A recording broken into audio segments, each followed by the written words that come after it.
Бекбосын деген атамыз өте үлкен халыққа сыйлы азамат болған кезінде. Бұл атамыз сол сөзбен халықтың мәселесін білімділігімен халықтың жағдайын шешіп отырған азамат. Бекбосын марқұм енді үлкен ақсақал, Байдырахман деген ақсақал көп бірге болып, бірге жүрген сол кісіден естіген әңгімелерім менің айтып отырған әңгіме. Енді шынында да халықтың адамы саналы, өте мейірімді, өте қазақ халқына деген жанашырлығы сондай керемет адам еді дейді Байдырахман ақсақал. Мен өзім көргім жоқ ол кісіні.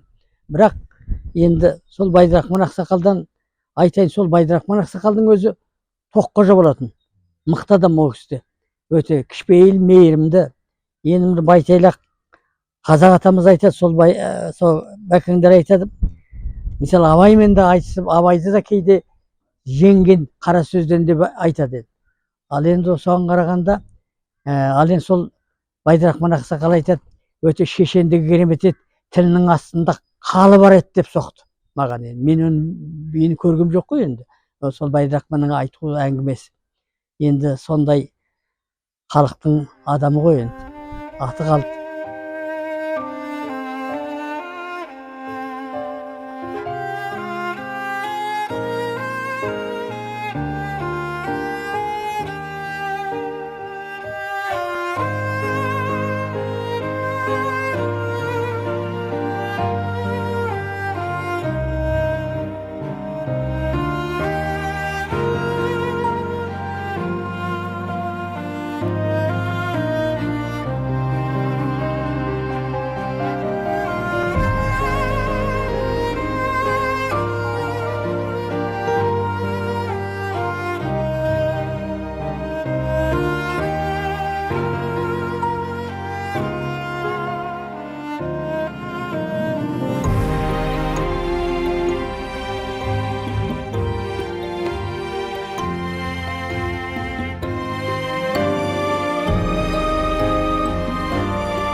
Бұл өңірде қазақтың қара сөзінің майын тамызатын адамдар көп болған ғой. Әсіресе осы мына Тарбағатайдың күнгейі, мынау Қарақолдың маңайы. Мәселен сол жаңағы Абаймен сөз таластырған, Абаймен сөз жарыстырған Бекбосын шешен. Қара тілдің шебері деп аталыпты. Құнанбайдың тарапынан бекен, Абайдың тарапынан бекен осындай сөз қалған екен. Небәрі сол 35-ақ жыл өмір сүрген Бекбосын шешен, бұл кісінің шөбересі осы Қарақол ауылында тұрды. Махмет деген кісі.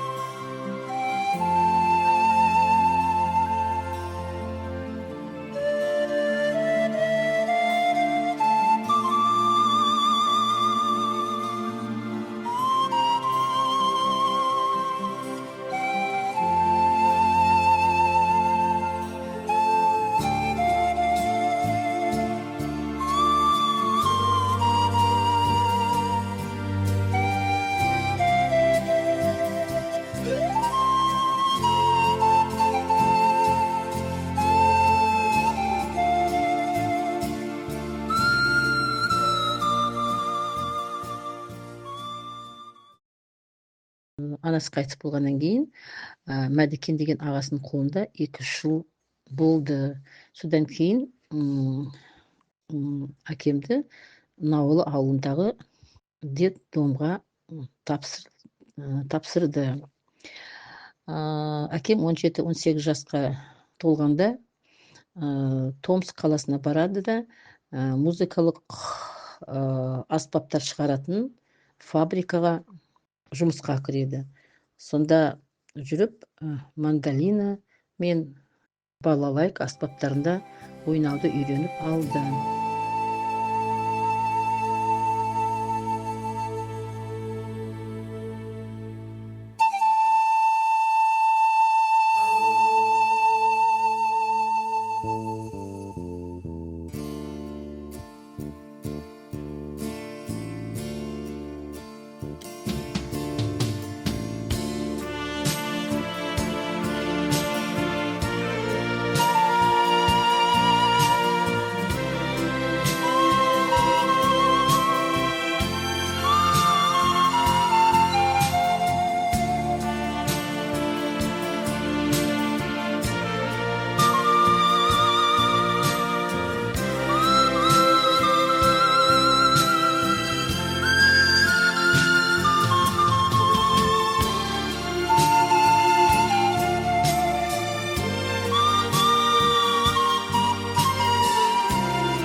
Енді әкем келді жұмыстан. Так, келе салып, азырақ мамам тамақ дайындағанша неде төсекте жатып, азырақ сол мандолинасын немесе жаңағы балалайкасын тартып, ақырындап әндетіп жатады әкем.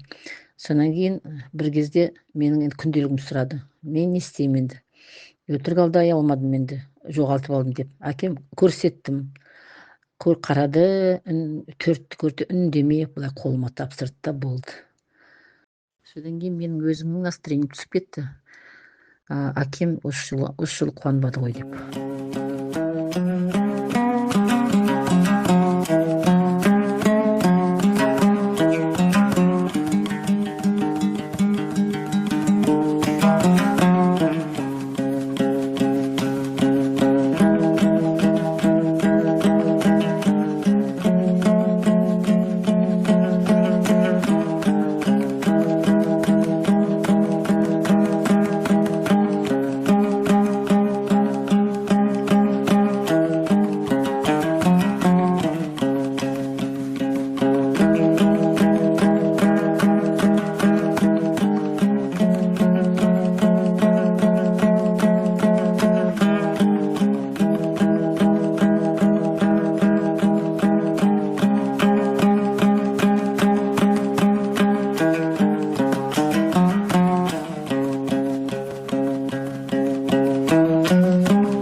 Замабек атамыз да, апамыз да, жаңа Сақыш апамыз да сол жерге қойылған. Мысалы, мына Бекбосынның зиратының сол жағында, мен кішкентай болғанда әкем сол Құран оқуға барады ғой, анда-санда. Сонда мені өзімен алып келіп көрсеткен, міне осы жерде менің әкем жатыр, шешем жатыр деп, міне 4 құлақ болады ол кезде. Бірнеше жылдан кейін сол 4 құлағың уже қазір жер болып тегістеліп, білінбейді ана жерде. Кезінде айналасы, енді зираттың айналасы қоршалмаған. Енді былай, сонда енді мал да өтеді, ары бері, содан шығар тез бәрі құлаған зираттардың.